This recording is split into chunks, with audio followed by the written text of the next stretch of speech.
Good morning madam. আপনি কে? আমি এখানকার নতুন দারোয়ান ম্যাডাম। তোমাকে এখানে কে রেখেছে?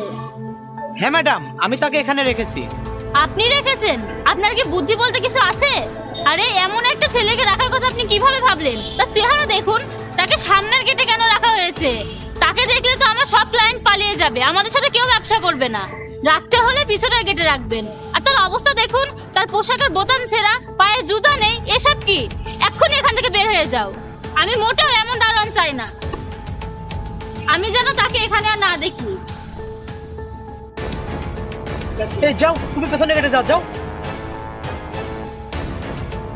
ম্যাডাম এই যে পান।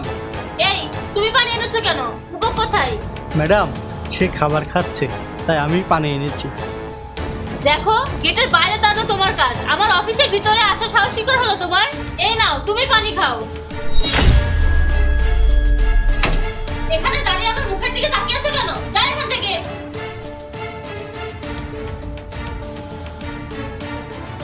আসতে পারি? আরে স্যার আসুন, বসুন প্লিজ। হ্যালো ম্যাম, আপনি কেমন আছেন? স্যার আমি ভালো আছি। আপনি আমাকে বলুন সেই ডিলটির কি হলো? হ্যাঁ, আমি এখানে ডিল করতেই এসেছিলাম, কিন্তু আমি ডিলটি বাতিল করে দিচ্ছি। কেন স্যার? আমি আপনার বিরুদ্ধে অনেক অভিযোগ পেয়েছি, আর আপনার নাকি কাজের প্রতি দৃষ্টিভঙ্গি খুবই অকেজ।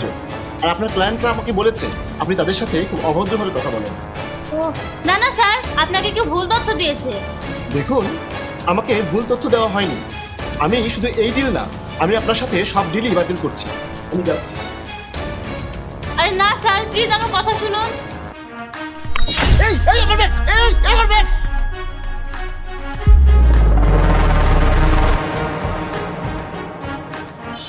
এই যে স্যার আপনার ব্যাগ। তোমার নাম কি? স্যার আমার নাম ইমন। ইমন, তুমি খুব ভালো কাজ করেছো, আমার 10 লাখ টাকা চুরি হওয়া থেকে বাঁচিয়েছো। কি হলো, এই ছেলে কি করেছে? এক কাজ করুন, ম্যাডামকে ডাকুন। স্যার সে কি কিছু করেছে? আমি আপনাকে কি বলেছি, ম্যাডামকে ডাকুন। ঠিক আছে স্যার। স্যার, ম্যাডাম, এটা আপনার গার্ড তাই না? এই গার্ড, আমি আগে থেকেই জানতাম সে কিছু না কিছু একটা গন্ডগোল করবেই। আপনি তো আমার কোনো কথা শুনলেন না। আমি আপনাকে বলেছিলাম তাকে পিছের গেটে পাঠাতে।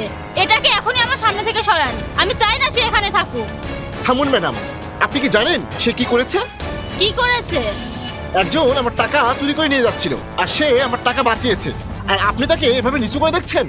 আপনি কি একজন ব্যক্তিকে তার অবস্থা, তার পোশাক, তার চেহারা দিয়ে বিচার করেন? এটা আপনার খুবই খারাপ।